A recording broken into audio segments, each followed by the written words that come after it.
ban the wearing of abayas in school. You've raised it, and I'd forgotten how surprising that is. Today, you've got teachers who see it as their duty to proselytize, to convert Muslim kids. If we are very good to look at, then we are stripped of our dignity. Oh my God, I think I'm a misogynist. This is a really deep podcast going into society and politics in places. Hope you enjoy it. It's no exaggeration to say that in their quest to malign Islam, some in the West target Muslim women. Her position within the family, her place in society, and of course her dress are placed under the microscope. And like colonialists in the days of empire, her emancipation is seen to be a means to a greater Islamic reformation. In recent days, France's Minister of Modesty will be banned from schools. Apparently, a piece of clothing is an affront to French secularism, and yet again another sign of separatism. In the UK, former Prime Minister Boris Johnson likened burqa-wearing Muslim women as those that chose to look like letterboxes and bank robbers.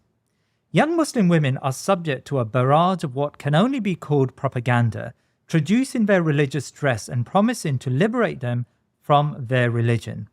Now, to help us understand how this works and to caution against some of the extremes by which the community can handle this onslaught, I am delighted here on The Thinking Muslim to invite the writer and activist Lauren Booth. Lauren Booth is a broadcaster turned activist and author. She is known for her principled activism on Palestine and regularly comments on Muslim affairs. And she is also the author of his memoir, In Search of the Holy Land, which is available on Amazon and all good bookshops, I think. In fact, Lauren, I'm amazed that you've got a recommendation here from Nikki Campbell, a fascinating read. I couldn't put it down. I mean, Nikki Campbell often is characterized as someone who doesn't really have a good word to say about Islam and Muslim women. How did you get that? Assalamu alaikum rahmatullahi wa barakatuh. Wa alaikum Bismillah salam. ar-Rahman ar-Rahim. Thanks very much for inviting me. I've wanted to come on the Thinking Muslim podcast for quite a number of years now. I really enjoy your content and your interviews. Nikki Campbell, yeah, that was, you've raised it, and I'd forgotten how surprising that is and how it started. So about 5 years ago, we were having a spat on Twitter because he had said something so obnoxious that I just had to really pull him up about it. We'd worked together previously, Radio 5. We'd got on well in my former incarnation as a non-Muslim broadcaster.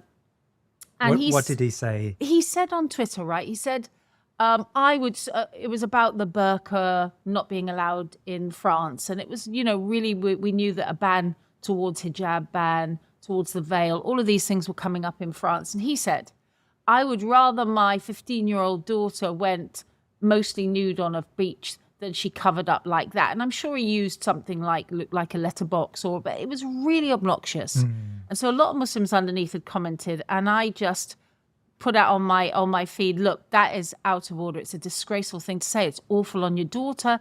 It's Islamophobic. It causes all kinds of problems. You have no idea about this, and you actually have no right to put your foot into this. And I said, everybody who agrees with me, bombard Nikki Campbell right now. Within the hour, his Twitter feed had almost crashed with furious Muslims just, really going at it and saying, take this down, take this down. So he got in touch with me in the DMs and he said, Lauren, I'm being harassed online because of you. I said, no, Nikki, you're being harassed online because of your obnoxious views. He said, okay, that's as may be. Could you call off your attack dogs? I said, don't call my people dogs. Yeah. And, but what I might do, then he said something. He said, I thought Islam was about being polite. And I'm like, oh, dang. He's pulled the be nice card and what would the Prophet do? Yes. So I said, you know what? If you're feeling harassed, I will ask people to tone it down. But you and I need to talk. So we got into a discussion and I tried to make him talked about the hijab, and he asked some really good questions. He said, can you advise me? And it led to when my book came out, I said, Nikki, I feel you should read this. As a friend, we've come to a kind of a very warm impasse.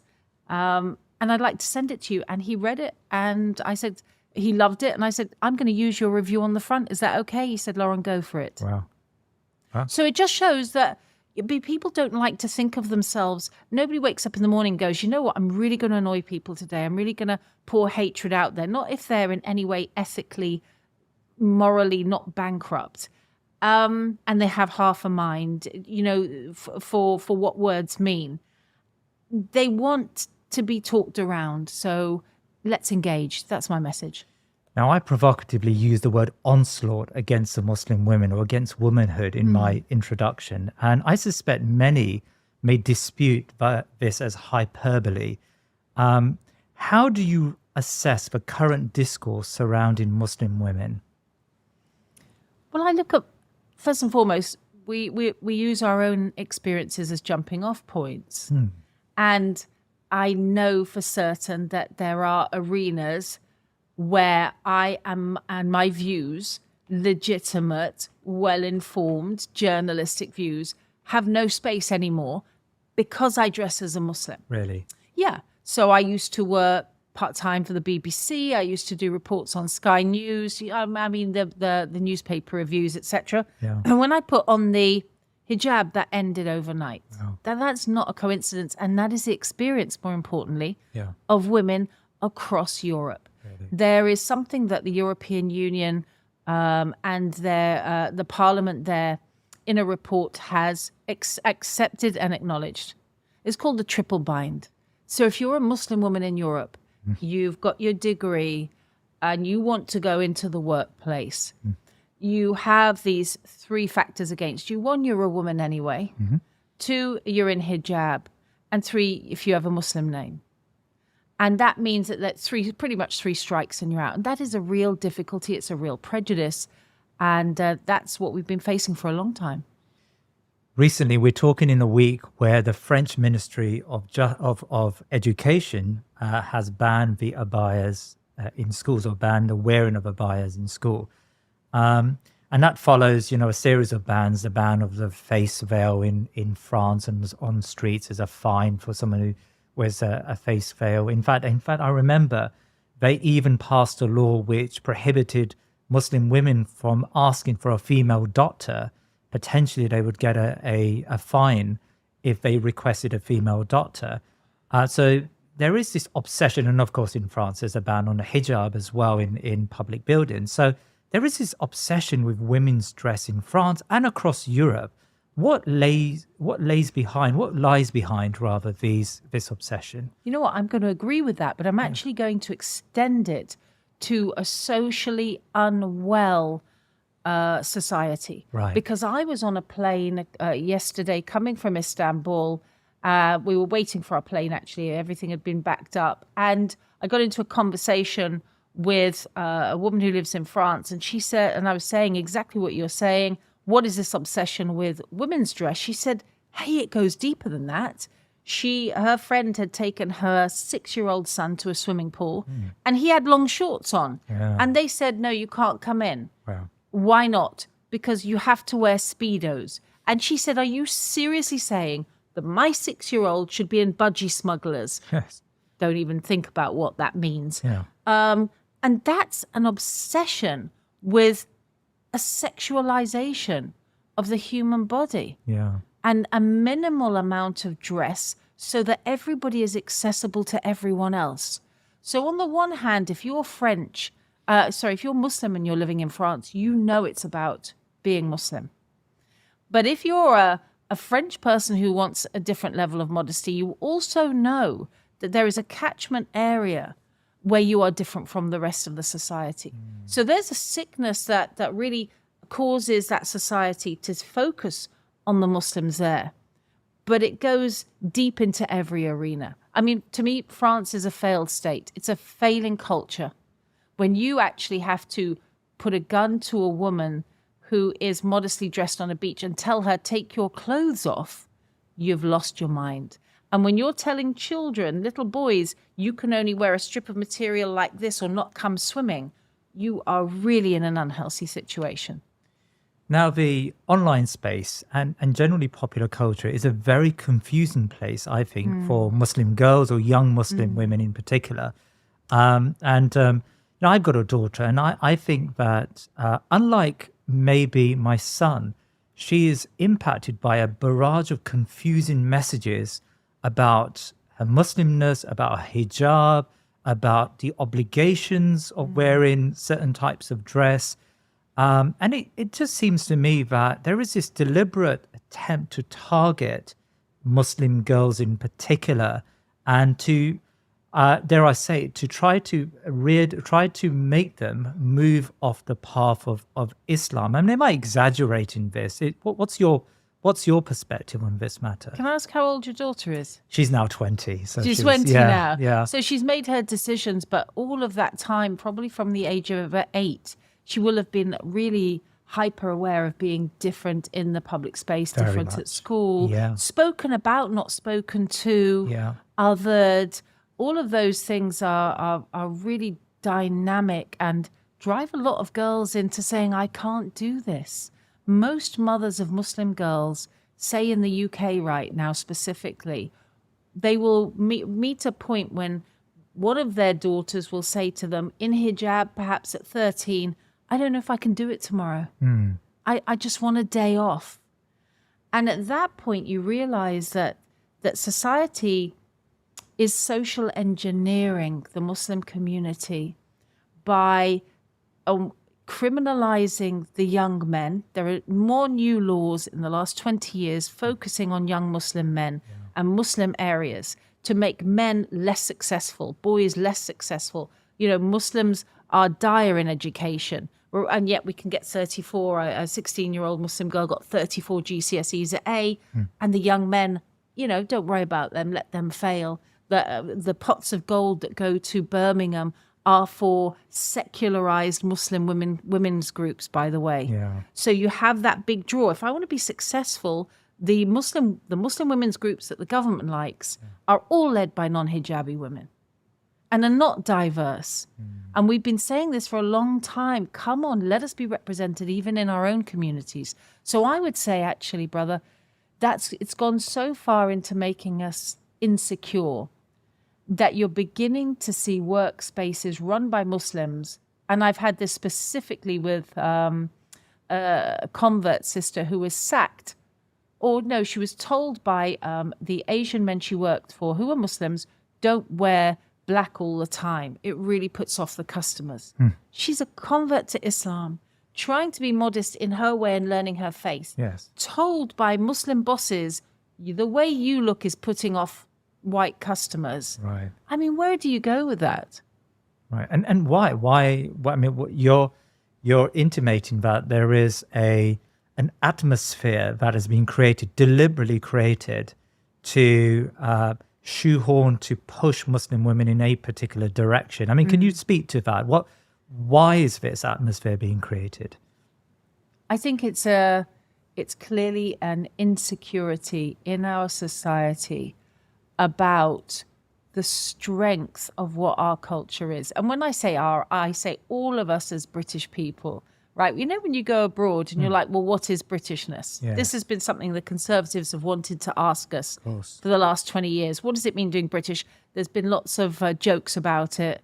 I mean, for me, when I was 20, you know what it meant? It meant ska music, bacon sandwiches, a'udhu billah, and Notting Hill Carnival. Right. That was Britishness. Now, to my grandparents, that would be, apart from the bacon sandwiches, an absolute anathema, right? Yes. So that what is being British doesn't allow yet for a diversity of experiences. Yeah. And that's making everybody insecure. I mean, you've got Rishi Sunak, who has agreed to have an immigrant holding ship on the Thames in order to go along this anti-diversity, this fear of foreigners movement. I mean, that really speaks to an insecure environment, doesn't it? Yeah. Let me ask you about the hijab in particular, because of course, back to, you know, my daughter, I mean, when she was growing up, she had conflicting messages from everywhere about the hijab, to the degree that you had what seemed like people who were being very much sponsored by central government, or at least sponsored by NGOs that were linked to central government, discouraging her from wearing the hijab. There's a lot of noise out there about what is the appropriate, what is the correct Muslim dress. Now, of course, I know that some Muslim women find it very difficult to wear the hijab. And, that's not what I'm speaking to here. But I also know that there is just general confusion that probably has never been in Islamic history. I suspect in most of Islamic history, Muslim women generally knew, okay, this is the requirements of Islamic dress. How does a Muslim girl navigate this noise that seems to be out there, which is discouraging her from worshipping Allah? The first thing we have to do is to really look at who we are following. So each of us has our own individual timeline. Have you ever been shown somebody in your family has said, oh, here's my Instagram feed. And you're like, that is weird. What is that? It's like going into somewhere really strange. Sometimes my husband will log in to his account for some reason on my laptop, and I'll end up going through his feed for half an hour going, why is it in Arabic? Why is it so weird? And go, oh, God, I'm literally trolling my husband. It's so different. So their worlds are very, very different. So number one, you have to look at who are you following? Is it hypersexualized pop stars? Is it jokers on Instagram? Is it women who cover? And where are you taking your faith from? So none of us can legitimately say that we're going to be, as women, taking our faith from a woman who looks like she's in the Barbie film. All right? That would be like, okay. Harun Yahya tried it a few years ago. Yes. That strange cult leader in Turkey. Yes. He surrounded himself with blonde women, hypersexualized, and said, this is the deen. And everyone went, yeah. Yes. You've lost your mind. Yes. So if you're a young woman and you're saying, right, on the one hand, I might like this pop music and I like these shows on Netflix and that, right? That's just social culture. But when you come to the deen, you're not going to go to Netflix, right? Because you know that's outside our deen. So when you put in, here's a little thing you can try. I'm saying this straight to your daughter and young women out there.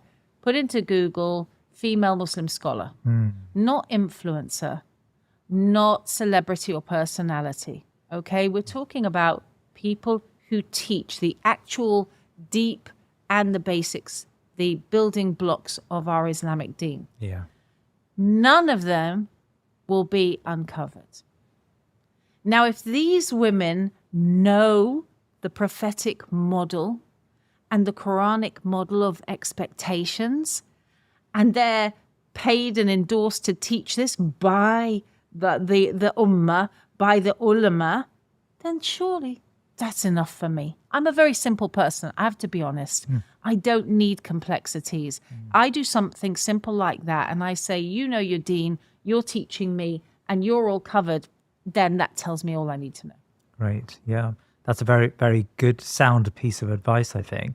There is an argument or a discussion that seems to have gained currency in recent months and maybe even recent years about reinterpreting the Islamic text according to modern standards. And one such strand of discussion is that maybe some of the Sahaba, Ridwanullah alayhim, may Allah reward them immensely for their efforts and their struggles, maybe some of the Sahaba had, in inverted commas, a misogynistic mindset.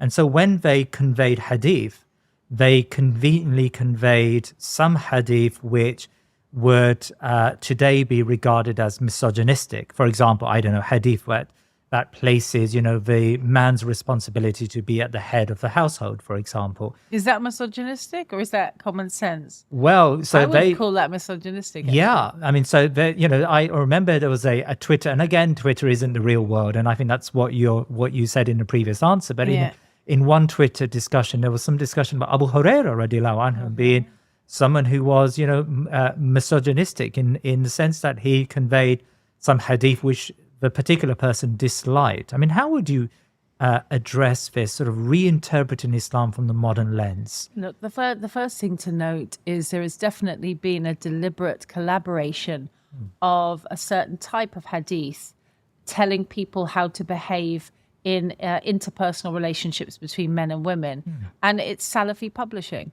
And it has been very successful in the last 35 years in telling us one version, one very harsh, basically unlivable, I would say, to a degree, version of what it is to be a man and a woman in a marriage, a marital and a housing relation, a family relationship.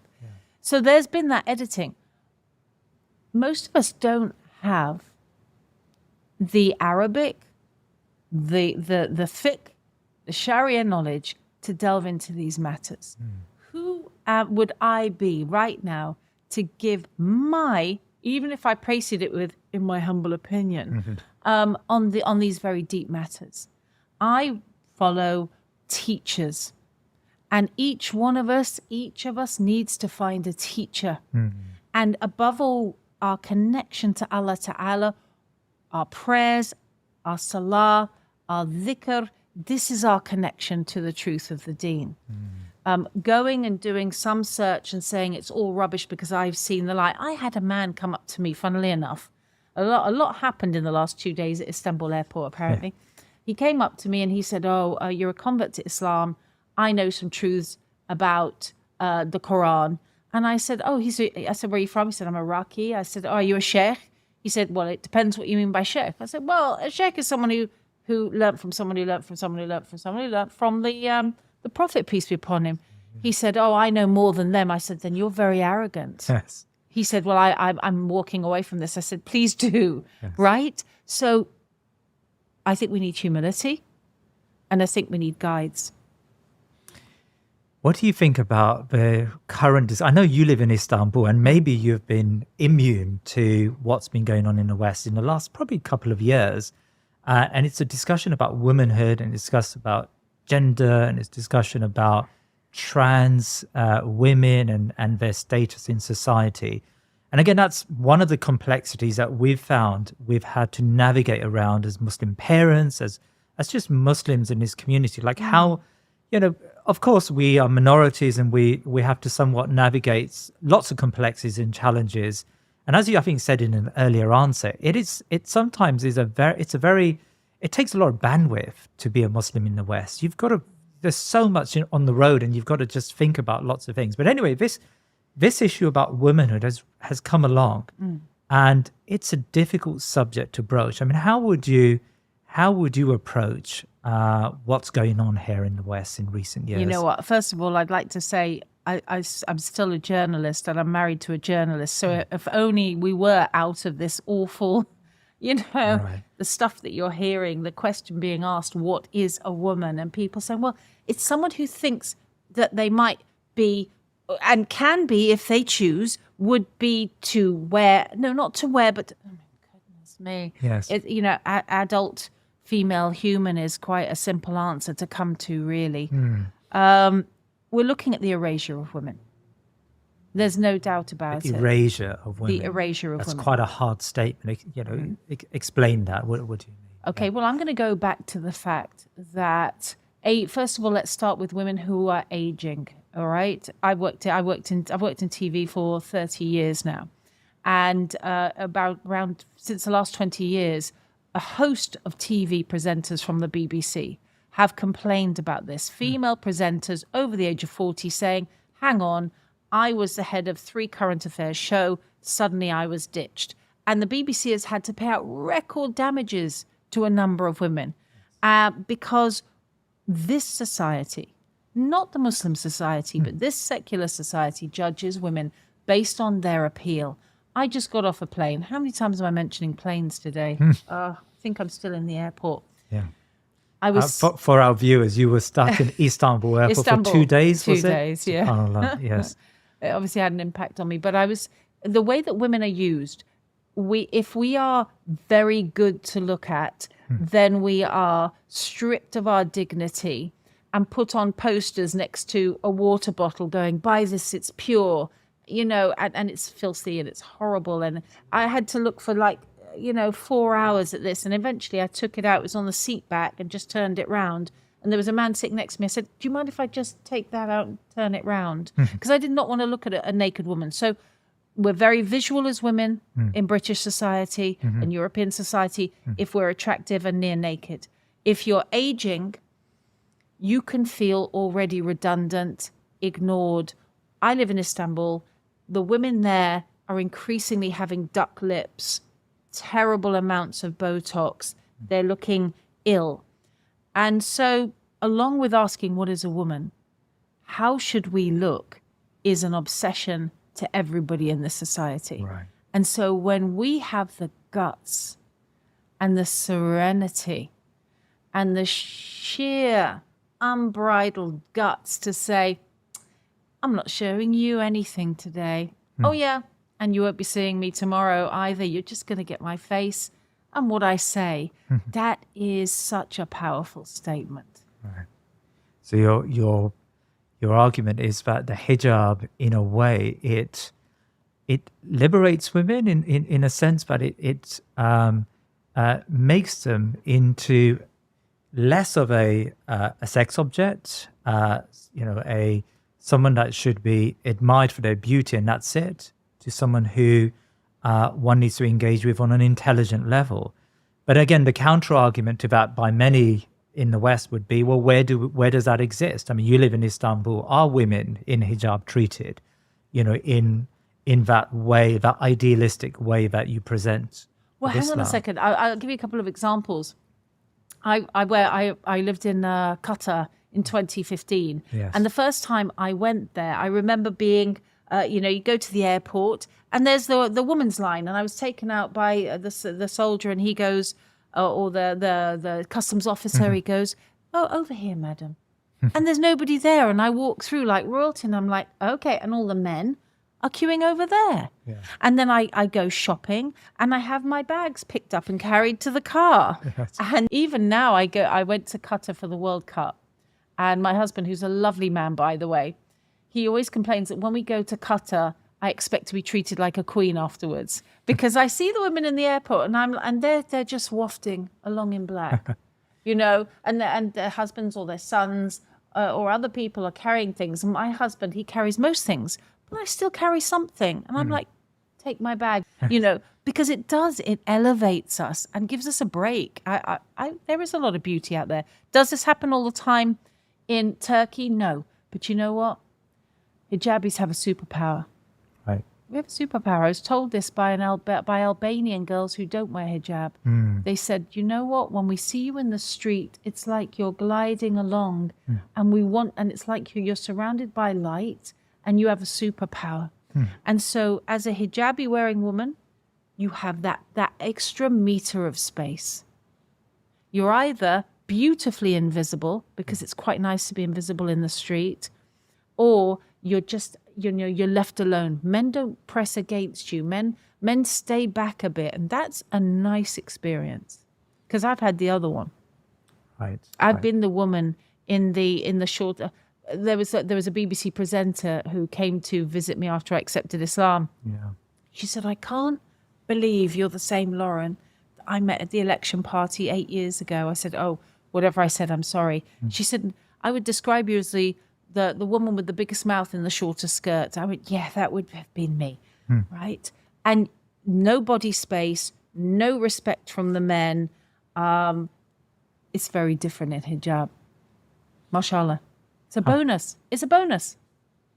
So you live in Istanbul, and anecdotally, it seems to me that more and more Muslims have decided to leave the West and to move to Muslim countries like Qatar or to Kuwait or to Istanbul. I think in Istanbul, we've seen, last time I was there, I saw a growth in a number of Western Muslims who've decided to live there. And most of them say they just had enough of the criticisms they get in the West. They've had enough of the racism maybe they get, or the Islamophobia, but also they fear for their kids.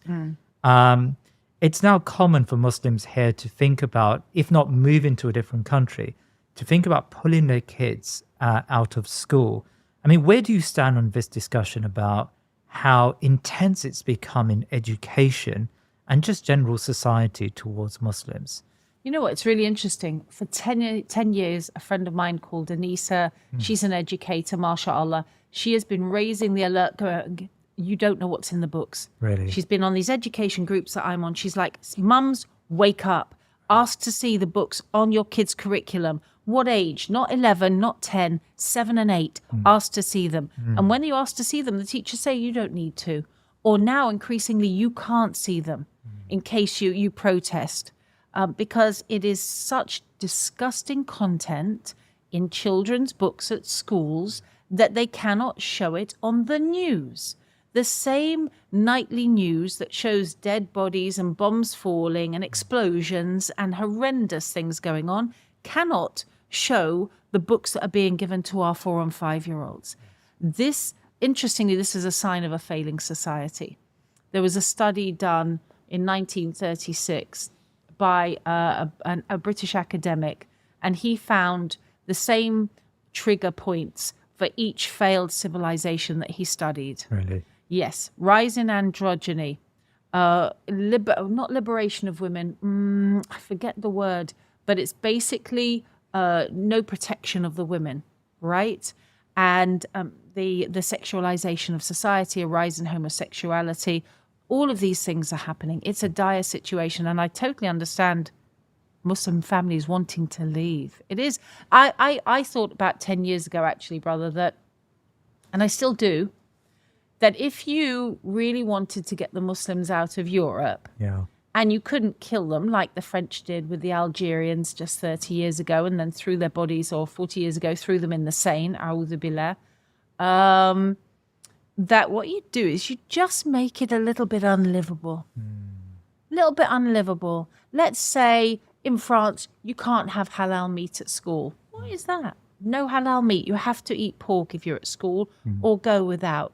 What if we, I know, they don't like sex with outside marriage, the Muslims. How about we talk about that all the time? And how about we say to their children, homosexuality is an option, and we do that at a young age. That is kind of social engineering. Now, I'm not saying this only affects the Muslim community. We're not paranoid.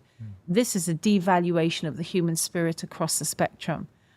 But it really is helping us leave. And I think it's a good leave. I think it's a good thing. Really? I think we should leave the sinking ship, and we should be building up our countries and offering an alternative, which is what the Ottoman and the Al-Andalusian societies did, was say, hey, come over here. We've got beauty here. We've got fairness here. We've got a way that you can move up the ranks in society. You're not trapped.